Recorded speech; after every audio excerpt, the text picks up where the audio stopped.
Movie के start में एक रिसर्च सेंटर दिखाया जाता है। वहीं पर हम एक लड़की को देखते हैं जिसका नाम एलिजाबेथ था और उसका इस रिसर्च सेंटर में फर्स्ट डे था और वो बाय प्रोफेशन एक नर्स थी। और अब एलिजाबेथ को वहाँ पर डॉक्टर वेस्ट से मिलवाया जाता है। डॉक्टर वेस्ट एलिजाबेथ को पूरा रिसर्च सेंटर दिखाते हैं और उसको अब डॉक्टर वेस्ट बताते हैं हमारा फर्स्ट सब्जेक्ट जो कि अभी अनकॉन्शियस है और वो अगले 24 घंटों में दोबारा से जिंदा हो जाएगा और उसका तुम्हें पूरी तरह से ख्याल रखना होगा और हमेशा खुश रखना होगा। इसलिए अब एलिजाबेथ डॉक्टर वेस्ट की बातें मान जाती है और इसके बाद मूवी पास्ट में जाती है। ये साल है 2015 का। हम पास्ट में मार्क को देखते हैं जहाँ पर उसके डॉक्टर उसको बताते हैं कि उसको कैंसर है और वो लास्ट 3rd स्टेज पर है और उसके पास जीने के लिए अब सिर्फ 1 साल है। ये सुनकर मार्क बहुत ज्यादा शॉक्ड होता है। मार्क को देखते हैं जो अपनी गाड़ी को लेकर रोड पर खड़ा हुआ था। तभी वहीं पर उसकी फ्रेंड आती है जिसको मार्क की कंडीशन के बारे में अभी अभी पता चला था और उससे गले लगकर कहती है कि वो उसके बगैर नहीं रह पाएगी। और अब वो मार्क को अच्छा फील करवाने के लिए उसके सभी फ्रेंड्स के साथ डिनर प्लान करती है। लेकिन मार्क का इन सब चीजों पर कोई भी असर नहीं हो रहा था। वो उठता है और उठकर अपने रूम में टैबलेट लेने चला जाता है। अब मार्क वापिस आता है और वापिस आकर अपने सभी दोस्तों को एक 7 साल पुराना आर्टिकल दिखाता है। वो दिखाता है कि कुछ साइंटिस्ट ने बायो आर्टिफिशियल हार्ट बनाया था और उस आर्टिकल में ये लिखा था कि अगला एक्सपेरिमेंट वो इंसानों पर करेंगे जिससे इंसानों के भी ऑर्गन बनाए जा सकते हैं। अब मार्क को मरना नहीं था, उसको और ज्यादा जिंदा रहना था और अब मार्क ये डिसाइड करता है कि वो अपनी सारी प्रॉपर्टी बेचकर फ्रोजन स्लीपिंग में चला जाएगा यानी कि क्रायो स्लीप में और इसके बाद वो अपने फ्यूचर में ही उठेगा ताकि फ्यूचर के लोग उसके सेल्स को रीजनरेट कर दें। टेक्नोलॉजी की मदद से उसको एक बार दोबारा से फिर जिंदा कर पाएंगे जो कि फ्यूचर में और ज्यादा एडवांस हो चुकी होगी। मगर वहीं पर दूसरी तरफ नाओमी मार्क के इस फैसले से बिल्कुल भी खुश नहीं होती।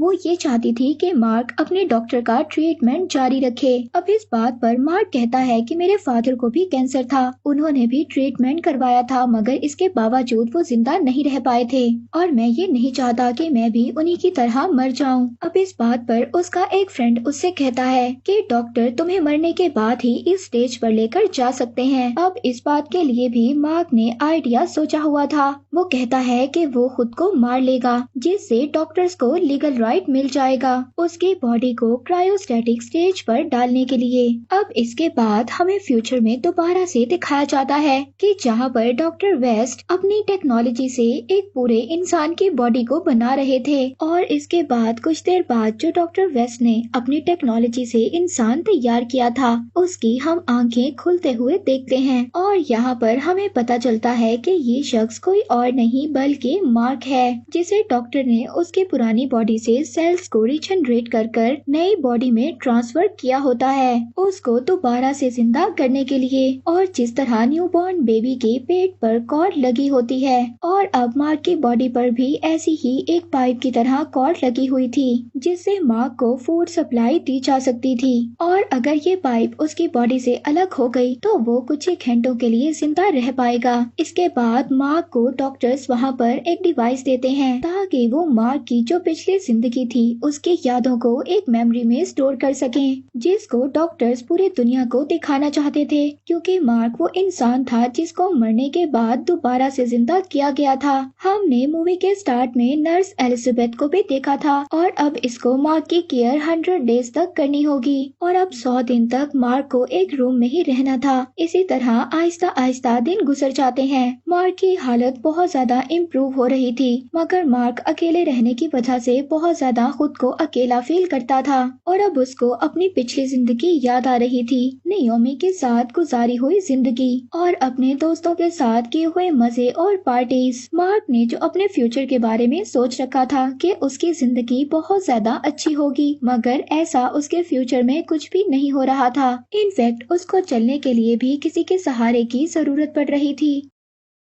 और अब इसी तरह आहिस्ता आहिस्ता वक्त गुजर जाता है। उसके 100 डेज कंप्लीट हो जाते हैं और इसी बात की खुशी को सेलिब्रेट करने के लिए डॉक्टर वेस्ट अपनी पूरी टीम को मार्क के पास लाते हैं। मार्क को एक बॉक्स भी दिया जाता है जिसमें उसकी सभी पुरानी चीजें रखी हुई थी और अब उन सब चीजों को देखकर मार्क को अपनी पुरानी लाइफ याद आ रही थी। यहाँ पर नियोमी का एक लेटर भी मिलता है जो वो लेटर एलिजाबेथ को पढ़ने के लिए देता है। वो उसको पढ़कर सुनाती है जिसमें नियोमी ने लिखा था कि वो उससे बहुत ज्यादा प्यार करती है, लेकिन मार्क बेशक स्लीप में था, लेकिन नियोमी की हालत उसके बगैर खराब हो जाती है। और जब नियोमी भी 50 साल की हुई थी तो उसने भी क्रायोजेनिक स्लीप में जाने का फैसला किया था, जिससे वो एक बार फिर मार्क के साथ अपनी लाइफ स्टार्ट करना चाहती थी। लेकिन अब जब वो नियोमी का लेटर सुनता है तो उसको बहुत ज्यादा दुख होता है। वो सोचता है कि कैसे उसने सिर्फ अपने बारे में ही सोचा और अब वो डॉक्टर से रिक्वेस्ट करता है।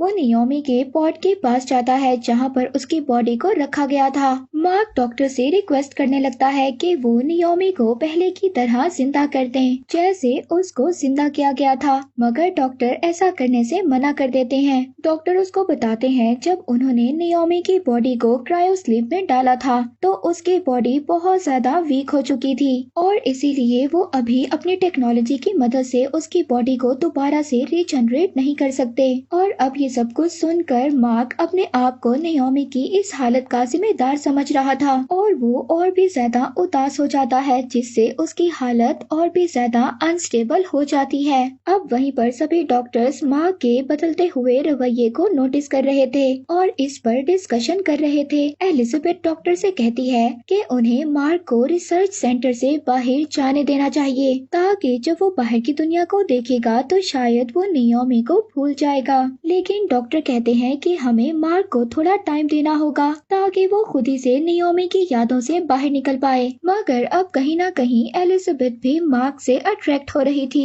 और उसको उसकी बहुत ज्यादा फिक्र हो रही थी। अब एक दिन डॉक्टर वेस्ट के जाने के बाद मार्क उनके रूम की कीज चुरा लेता है। उनके रूम में जाकर उसको वहाँ पर डॉक्टर वेस्ट की माइंड रीडर डिवाइस मिलती है। वो जब उस डिवाइस को पहन लेता है तो उसको डॉक्टर वेस्ट की सभी पुरानी यादें और उनकी लाइफ में किए गए एक्सपेरिमेंट दिखाई देने लगते हैं और यहीं पर मार्क को पता चलता है कि उससे पहले डॉक्टर वेस्ट ने लोगों पर बहुत सारे एक्सपेरिमेंट किए थे, मगर डॉक्टर वेस्ट के सभी एक्सपेरिमेंट फेल हो चुके थे। डॉक्टर वेस्ट ने लोगों को जिंदा तो किया था मगर उनकी बॉडी में बहुत ज्यादा वीकनेस थी जिसकी वजह से उन लोगों की डेथ हो गई थी। लकीली मार्क पर किया गया एक्सपेरिमेंट सक्सेसफुल हुआ और उसको कुछ भी नहीं हुआ था। मार्क डॉक्टर वेस्ट से मिलने आता है और उनको आकर कहता है कि वो सब लोगों की डेथ के जिम्मेदार हैं जिन पर डॉक्टर वेस्ट ने सभी एक्सपेरिमेंट किए थे। डॉक्टर वेस्ट अपनी सभी गलतियों को एक्सेप्ट कर लेता है।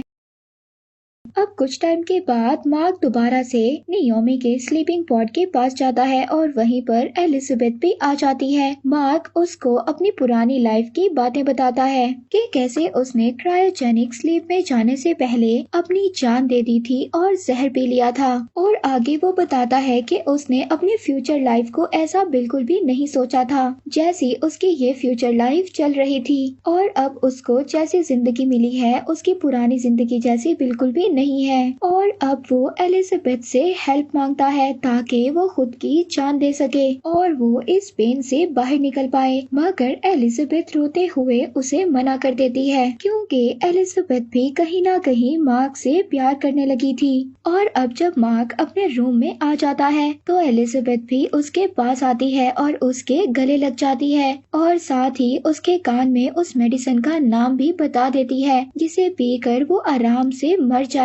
और मार्क अब रिसर्च सेंटर के लैब में जाता है और वहाँ पर वो एलिजाबेथ की बताई हुई मेडिसिन ढूंढने लगता है और अब जब वो जहर पीने वाला था तभी उसको अपनी लाइफ का फ्लैशबैक नजर आता है जहाँ पर उसने पहले भी जहर पीकर अपनी जान दे दी थी। और अब मार्क वो बॉटल लेता है और दोबारा से नियोमी के स्लीपिंग पॉड के पास आ जाता है। अपनी यादों को याद करते हुए वो मेडिसिन पी लेता है और साथ ही साथ स्लीपिंग पॉड की पावर सप्लाई को काट देता है ताकि अगर नियोमी को भी जिंदा किया गया तो वो भी इन्हीं फजूल एक्सपेरिमेंट का हिस्सा बन जाएगी। और अब वो उधर ही बैठकर अपने मरने का इंतजार कर रहा था। इसके बाद हमें मूवी के लास्ट में दिखाया जाता है माँ की जब आंखें खुलती हैं तो उसके सामने सभी डॉक्टर्स थे। डॉक्टर वेस्ट उसको बताते हैं कि तुम्हें कैंसर से नहीं मरना था, इसीलिए तुमने जहर पीकर अपनी जान दी थी दूसरी जिंदगी के लिए, और अब तुम इस अपनी दूसरी जिंदगी को बर्बाद मत करो। साइंस टेक्नोलॉजी ने तुम्हें अपनी लाइफ गुजारने का एक और चांस दिया है और तुम इस चांस को जाया नहीं कर सकते।